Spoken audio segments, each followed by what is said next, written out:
ओम शांति।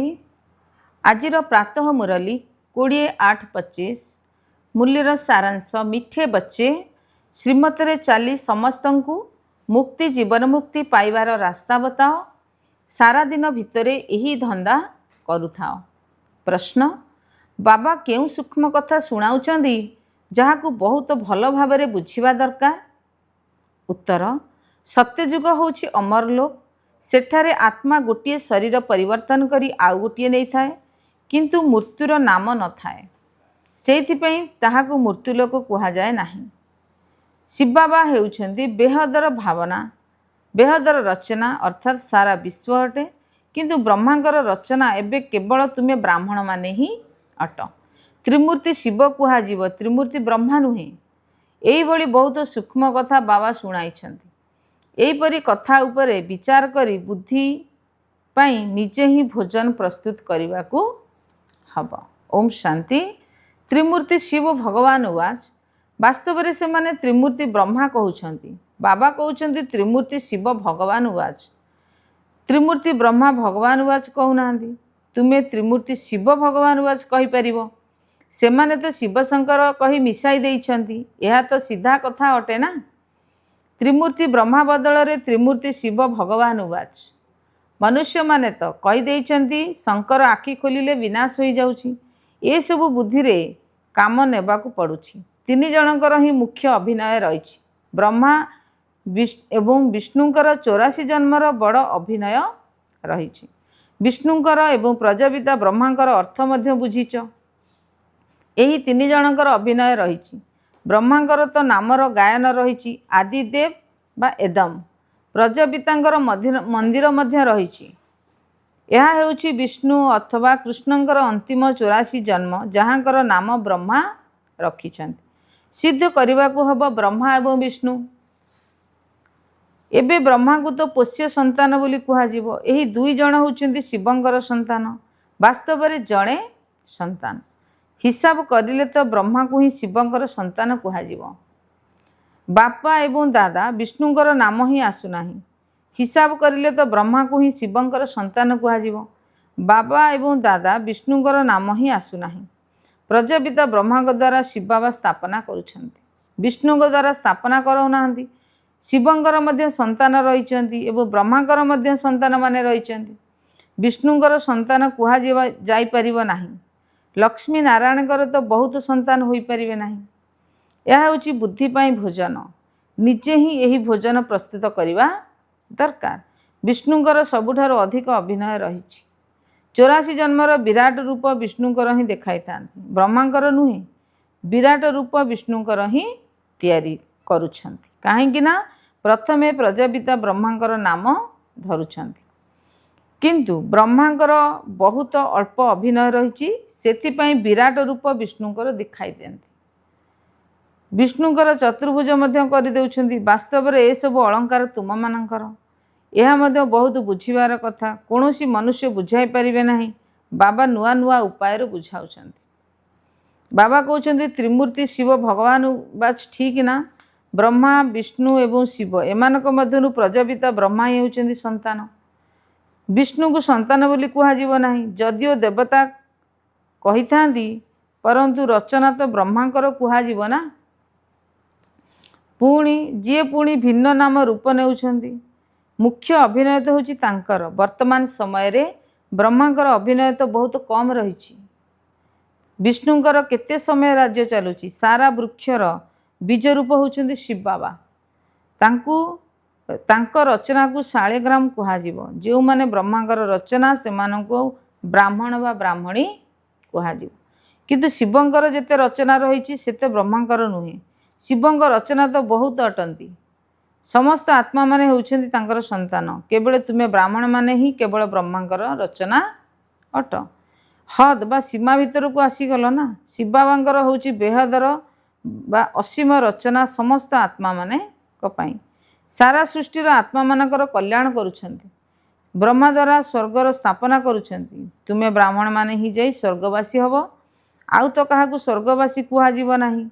निर्वाणवासी अथवा शांतिधामवासी तो समस्ते हेबे। ସବୁଠାରୁ ଉଚ୍ଚ ସେବା ହେଉଛି ଶିବ ବାବାଙ୍କର। ସେ ତ ସମସ୍ତ ଆତ୍ମାମାନଙ୍କୁ ନେଇ ଯାଉଛନ୍ତି। ସମସ୍ତଙ୍କର ଅଭିନୟ ଅଲଗା ଅଲଗା ଅଟେ। ଶିବ ବାବା ମଧ୍ୟ କହୁଛନ୍ତି ମୋର ଅଭିନୟ ଭିନ୍ନ। ସମସ୍ତଙ୍କ ହିସାବ କିତାବ ଚୁକ୍ତ କରାଇ ତୁମକୁ ପତିତରୁ ପାବନ କରିବାକୁ ହେବ। ତୁମେ ଏଠାରେ ପାବନ ହେବା ପାଇଁ ପରିଶ୍ରମ କରୁଛ। ଅନ୍ୟ ସମସ୍ତେ ବିନାଶ ସମୟରେ ହିଁ ହିସାବ କିତାବ ସମାପ୍ତ କରିସାରି ଯିବେ। ପୁଣି ମୁକ୍ତିଧାମରେ ଯାଇ ବସି ରହିବେ। ସୃଷ୍ଟିର ଚକ୍ର ତ ଘୁରିବ ନା। ତୁମେ ସନ୍ତାନମାନେ ବ୍ରହ୍ମା ଦ୍ୱାରା ବ୍ରାହ୍ମଣ ହୋଇ ପୁଣି ଦେବତା ହୋଇଯାଉଛ। ତୁମେ ବ୍ରାହ୍ମଣମାନେ ଶ୍ରୀମତ ଆଧାରରେ ସେବା କରୁଛ।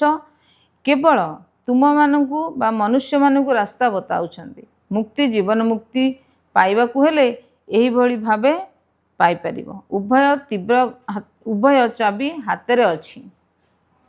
ଏ କଥା ତ ଜାଣିଛ କିଏ କିଏ ମୁକ୍ତି କିଏ କିଏ ଜୀବନ ମୁକ୍ତିକୁ ଯିବେ। ଏହା ହିଁ ହେଉଛି ତୁମର ସାରା ଦିନର ଧନ୍ଦା। କେହି କେହି ଯଦି ଶସ୍ୟ ଆଦିର ବେପାର କଲେ ତେବେ ବୁଦ୍ଧିରେ ସାରାଦିନ ତାହା ହିଁ ରହିଥାଏ। ତୁମର ଧନ୍ଦା ହେଉଛି ରଚନାର ଆଦି ମଧ୍ୟ ଅନ୍ତକୁ ଜାଣିବା ଏବଂ ଅନ୍ୟମାନଙ୍କୁ ମଧ୍ୟ ମୁକ୍ତି ଜୀବନ ମୁକ୍ତିର ରାସ୍ତା ବତାଇବା। ଏହି ଧର୍ମ ଯେଉଁମାନେ ହୋଇଥିବେ ସେମାନେ ବାହାରି ଆସିବେ। ଏପରି ବହୁତ ଧର୍ମର ଅଛନ୍ତି ଯେ ବଦଳି ପାରିବେ ନାହିଁ। ଯେପରି ଆଙ୍ଗ୍ଲୋ ଖ୍ରୀଷ୍ଟିଆନ କଳା ହୋଇଥାନ୍ତି, ତାଙ୍କର ରୂପ ମଧ୍ୟ ବଦଳି ଯାଇଥାଏ। କେବଳ ଏମିତି ବଦଳାଇ ଦେଇଥାନ୍ତି, ଏପରି ନୁହେଁ ଯେ ବେହୋସ ହୋଇଯାଉଛନ୍ତି। କେବଳ ଧର୍ମକୁ ମାନ ଦେଇଥାନ୍ତି। କେହି ବୌଦ୍ଧ ଧର୍ମକୁ ମାନିଥାନ୍ତି, କେହି ଦେବୀ ଦେବତା ଧର୍ମକୁ। ପ୍ରାୟ ଲୋପ ହୋଇଯାଇଛି। ଜଣେ ହେଲେ ବି ଏପରି ନାହାନ୍ତି ଯିଏ କହିବେ ଆମେ ଆଦି ସନାତନ ଦେବୀ ଦେବତା ଧର୍ମର ଅଟୁ। ଦେବତାମାନଙ୍କର ଚିତ୍ର କାମରେ ଆସୁଛି। ଆତ୍ମା ତ ହେଉଛି ଅବିନାଶୀ, ତାହା କେବେ ମରିନଥାଏ। ଗୋଟିଏ ଶରୀର ଛାଡ଼ି ପୁଣି ଅନ୍ୟ ଗୋଟିଏ ଶରୀର ପାର୍ଟ ବଦଳିଥାଏ। ତାକୁ ମୃତ୍ୟୁଲୋକ କୁହାଯିବ ନାହିଁ, ତାହା ହିଁ ହେଉଛି ଅମର ଲୋକ। ଶରୀର କେବଳ ବଦଳୁଛି। ବୁଝିବା ନିମନ୍ତେ ଏହି କଥା ହେଉଛି ବହୁତ ଗୁପ୍ତ। ମୋଟା କଥା କିଛି ହେଲେ ନାହିଁ। ଯେପରି ବିବାହଘରରେ କାହାକୁ ସ୍ୱଳ୍ପ ରୂପରେ କାହାକୁ ମୋଟା ରୂପରେ ଯୌତୁକ ଦେଇଥାନ୍ତି। କେହି କେହି ସବୁ ଦେଖାଇ କରି ଦେଇଥାନ୍ତି, କେହି କେହି ପେଟି ବନ୍ଦ କରି ଦେଇଥାନ୍ତି। ଭିନ୍ନ ଭିନ୍ନ ପ୍ରଥାରେ ପ୍ରଜା ରହିଛି। ତୁମକୁ ପ୍ରଚୁର ସମ୍ପତ୍ତି ମିଳୁଛି କାହିଁକି ନା ତୁମେ ସବୁ ହେଉଛ କନ୍ୟା। ବାବା ହେଉଛନ୍ତି ବର। ତୁମକୁ ଶୃଙ୍ଗାର କରାଇ ବିଶ୍ୱର ବାଦଶାହୀ ସମ୍ପୂର୍ଣ୍ଣ ଭାବେ ଦେଉଛନ୍ତି।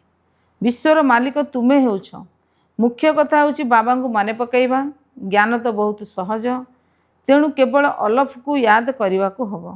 କିନ୍ତୁ ବିଚାର କରାଯାଇଛି ଯେ ବାବାଙ୍କର ସ୍ମୃତି ତୁରନ୍ତ ହିଁ ଭୁଲି ଯାଉଛି। ଅନେକ କହୁଛନ୍ତି ବାବା ୟାଦ ଭୁଲି ଯାଉଛୁ। ତୁମେ କାହାକୁ ବୁଝାଇଲେ ମଧ୍ୟ ସର୍ବଦା ଜ୍ଞାନ ଅକ୍ଷର କୁହ।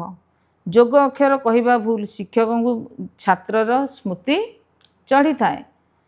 ପିତା ହେଉଛନ୍ତି ସୁପ୍ରିମ୍ ସୋଲ୍। ତୁମେ ଆତ୍ମା ସୁପ୍ରିମ୍ ନୁହେଁ। ତୁମେ ହେଉଛ ପତିତ। ଏବେ ବାବାଙ୍କୁ ମନେ ପକାଅ। ଶିକ୍ଷକ ବାପା ଗୁରୁଙ୍କୁ ମନେ ପକାଇଥାଏ। ଗୁରୁମାନେ ବସି ଶାସ୍ତ୍ର ଶୁଣାଇ ମନ୍ତ୍ର ଆଦି ଦେଇଥାନ୍ତି। ବାବାଙ୍କର ମନ୍ତ୍ର ହେଉଛି ଗୋଟିଏ ମନ ମନା ଭାବ। ପୁଣି କେବେ ହେବ? ମଧ୍ୟାଜୀବ ହେବ। ତୁମେ ବିଷ୍ଣୁପୁରୀକି ଚାଲିଯିବ। ତେଣୁ ତୁମେ ସମସ୍ତେ ରାଜାରାଣୀ ହେବ ନାହିଁ। ରାଜାରାଣୀଙ୍କ ସହିତ ପ୍ରଜା ମଧ୍ୟ ହେବେ। ତେବେ ମୁଖ୍ୟ ହେଉଛି ତ୍ରିମୂର୍ତ୍ତି।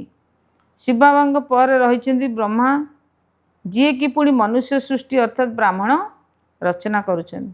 ବ୍ରାହ୍ମଣଙ୍କୁ ପରେ ପାଠ ପଢ଼ାଇଥାନ୍ତି। ଏହା ନୂଆ କଥା ଅଟେ ନା।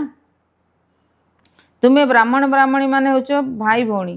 ବୁଢ଼ାମାନେ ମଧ୍ୟ କହିବେ ଆମେ ହେଉଛୁ ଭାଇ ଭଉଣୀ। ଏଠାକୁ ମନ ଭିତରେ ବୁଝିବା ଦରକାର। କାହାକୁ ଅଯଥାରେ ଏପରି କହିବା ଅନୁଚିତ। ଭଗବାନ ପ୍ରଜାପିତା ବ୍ରହ୍ମାଙ୍କ ଦ୍ୱାରା ସୃଷ୍ଟି ରଚନା କଲେ, ତେଣୁ ଭାଇ ଭଉଣୀ ହୋଇଗଲେ ନା। ଯେହେତୁ ଏଇ ପ୍ରଜାପିତା ବ୍ରହ୍ମା ହେଉଛନ୍ତି ବ୍ରହ୍ମାଙ୍କର ସନ୍ତାନ, ଏହା ବୁଝିବାର କଥା।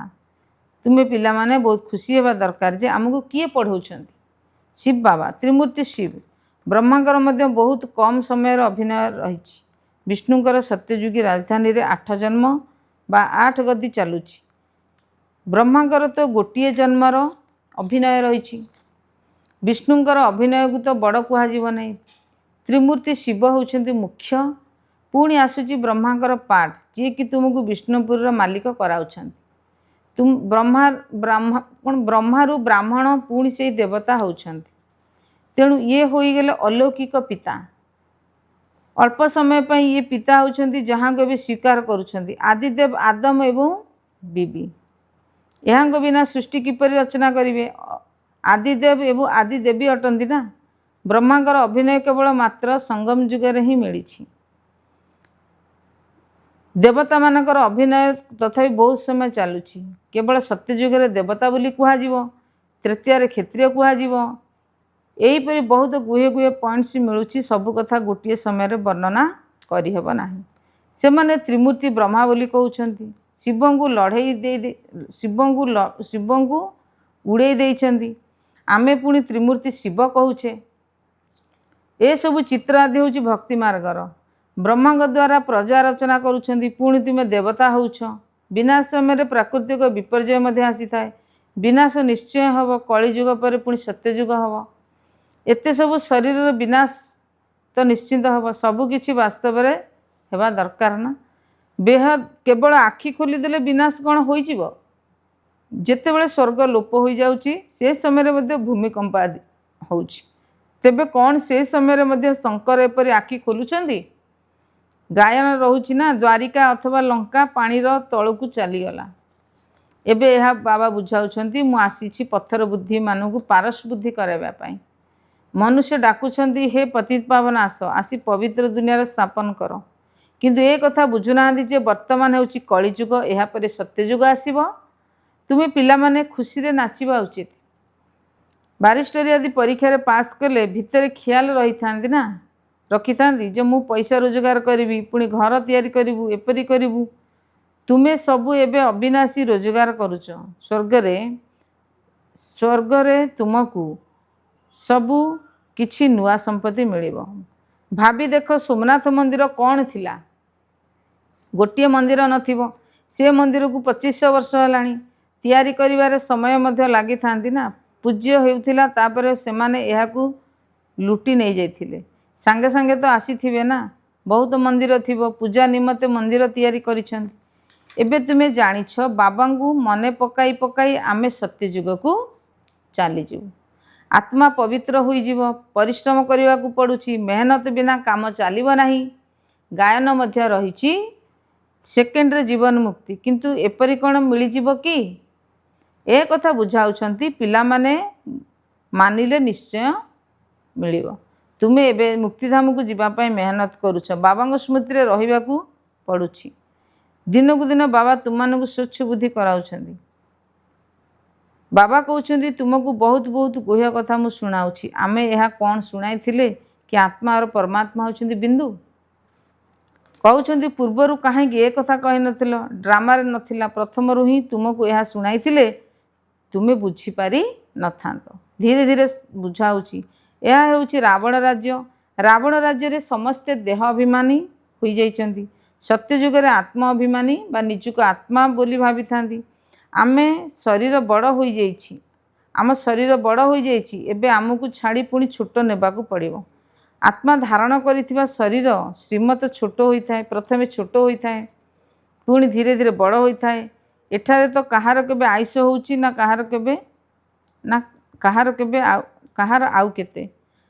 कहार अकाल मृत्यु हो जाउछि। बाबा कहार आयुष पुणी 1225 वर्ष भी हेउछि। तेणु बाबा बुझाउछंती बाबांग ठारू संपत्ति नहीं थिबारु तुमे बहुत खुशी हेबा दरकार। गंधर्व विवाह करवा यह कौन खुशीर कथा नुहे। यह हूँ दुर्बलता। कुमारी जदि रहिबो मु पवित्र रहिବାକୁ चाहूँगी तेबे कौन ताकू केही मना करि परिबे कि। कम ज्ञान थिबारु हसुछंती, डरुछंती। नाबालिका को जदि केही मानती भक्त आदि बाहरिले पुलिस रे रिपोर्ट कले तेबे सजा मिली पारे। जीवजंतु को मध्य केही मारती तेबे केस होता है, दंड दिया जाय थाए। तुमे संतान मानकु मध्य मारी परिबे नाही। कुमार को मध्य केही मारी परिबे नाही। सेमाने तो निजे निजर जोग रोजगार करि परिबे, शरीर निर्वाह करि परिबे। पेट कोनोसी अधिका खाए नाही। जड़े मनुष्यर पेट 4-5 टंकार भरी थाए, पुणी जड़े मनुष्यर पेट 400-500 टंकार मध्य भरी होई जाय थाए। पैसा अधिक हेले लालसा रहे। गरीबंगर पैसा नथिबारु लोभ मध्य नाही। से पुराणा रुटी रे ही खुशी होइथांती। पिला मानकु अधिक खाइबा पीबार हंगामा मध्य को जीवा अनुचित। खाइबार शौक मध्य रहिबा अनुचित। तुमे जानिछ सत्य जुग रे आमको कौन न मिलिबो। बेहदर अविनाशी बादशाही अविनाशी सुख मिलिब। सेठारे कौनसी रोग आदि हब नाही। स्वास्थ्य संपत्ति खुशी सबू रहिब। वृद्धावस्था मध्य सेठारे शरीर बहुत भल रहिब। खुशी रे उड़ी रहिबे। कौनसी प्रकार असुविधा हब नाही। ए प्रजा मध्य एहीपरि हेबे किंतु एपरि भाव नाही। अच्छा प्रजा हेले मध्य चलिब। एहार अर्थ तुमको सही पद मिलिब जेपरि एठाकार शब्दर। सूर्यवंशी लक्ष्मीनारायणकर हेबार अछि जदि सेतिकी पुरुषार्थ करिबा दरकार। अच्छा धारणा पाई मुख्य सारांश 1 नंबर आमे समस्ते ब्रह्मांकर नुआ रचना परस्पर हेउछु भाई भौणी। एहाकू मन भितर बुझिबा दरकार। काहाकू कहिबार आवश्यकता नाही। सर्वदा ही खुशी रे रहिबा उचित जे आमको शिव बाबा पाठ पढ़ाउछन्ति। 2 नंबर खाद्यपेयर झमेला को अधिक जीवा अनुचित। कोल को छाड़ी बेहदर जीवदशार सुख को मने पकाइबा को हब। वरदान अनेक प्रकार प्रवृत्ति ठारू अर्थात कर्म धंदा ठारू निवृत्त होई नष्ट महा स्मृति स्वरूप भव। विस्तार स्व अर्थात निजर प्रवृत्ति दैवी परिवार प्रवृत्ति सेवार प्रवृत्ति विनाशी प्राप्ति गुड़िकर प्रवृत्ति यही समस्त प्रवृत्ति ठारू नष्ट महा अर्थात नियारा हेबा पई बाप दादांकर स्नेह स्वरूप को सम्मुखरे रखी यही स्मृति स्वरूप हुआ। स्मृति स्वरूप हेबा द्वारा नष्ट महा स्वतः आसीजिव।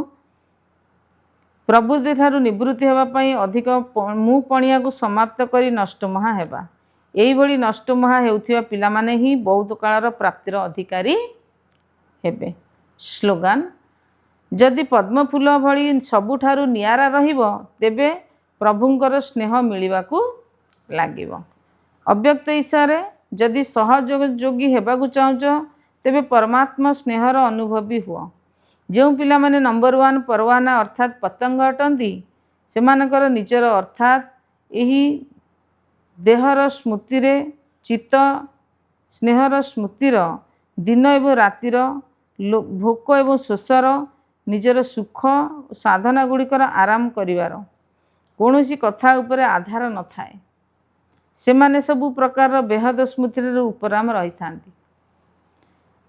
अर्थात निरंतर परमात्मा ज्योतिर स्नेहरे लवलीन रही थांती। जेपरि परमात्मा ज्योति स्वरूप अटंती लाइट माइट रूप अटंती से बड़ी सेमाने मध्य परमात्मा ज्योति सदृश टिके मध्य लाइट माइट स्वरूप होई थांती। ओम शांति।